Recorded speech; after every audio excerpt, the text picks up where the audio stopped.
I'm driving to the old fish plant in Burin where my grandfather worked his entire life. This plant closed for good about 10 years ago, but now it's turning over a new leaf, transitioning from cod to cannabis. I wonder what Pop would think of this.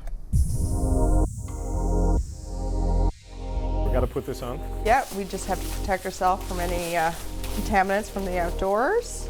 This second chance comes thanks to Taylor Giovannini.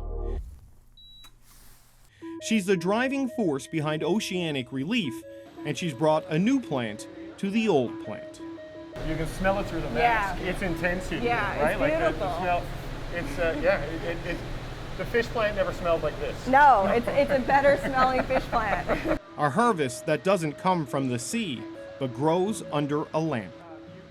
So the name seaweed. Seaweed. It's a play off. It's just... You're in an old fish plant and yeah. you're making seaweed.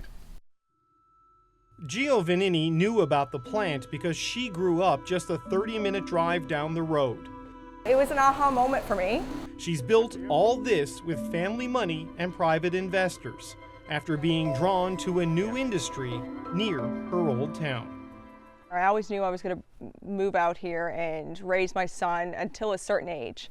You know, I grew up in St. Lawrence, which is very rural, and I loved my childhood. And that was one thing that I wanted to ensure my child have, is that freedom that Around the Bay will give you. What does it mean for Burin to have someone trying to breathe new life into the old fish plant? I remember calling the mayor at the time, and I said, well, my goal is to at least get to half of you know, what it used to be. And I so remember his tone and his everything. He said, Taylor, if you supply one job, that will help us.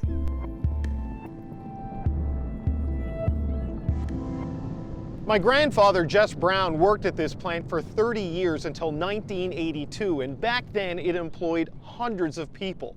When it shut down a decade ago, it was down to 125. If Taylor Giovannini can make a go of it, she hopes to build the workforce back up to about 100. Joy Drake worked here for 25 years when it was a fish plant. Back then, she packed up fillets and fish sticks. Now she's packing something completely different. It's wonderful. It's different, but it's great. You learn different things. Every day is something different to do, and it's not boring. It's like a family. Okay, so here we have phase 2. Growing that family will depend on growing the business. This lower floor is being prepped for expansion. And this will quadruple our production up to 4,000 kilos per year. But the plan doesn't end in the plant. A little more than 2,000 people live in Burin. People have left. Jobs are scarce. Giovannini is buying old houses to renovate into employee housing. They want to grow cannabis, and they're very, very passionate about it. So I want to make sure that there's no roadblocks whatsoever in the way for them getting back and forth to work. It started in the old Union Hall, which is now a hangout for employees like Michelle Dix, who moved home from Halifax after the death of her father and the end of a relationship, searching for her purpose. Nervous. It's okay, you just got to cut it all. I was working at Ultramar and the cannabis shop opened, and I felt like this, just this little ray of light of like, that's my people. Going there, I felt that connection to a community, you know, and you know, that made me feel more at home. Because when I first moved here, I didn't necessarily know if I was going to stay. So 11 years in Halifax, 3 years back in Newfoundland, 1 year here in Burin, Marystown. How long do you hope to be able to stay?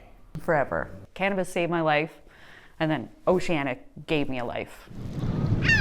The hope is that it lasts, but cannabis is an industry with more ups and downs than the tide. If it works, it will mean new life in an old plant long left for dead.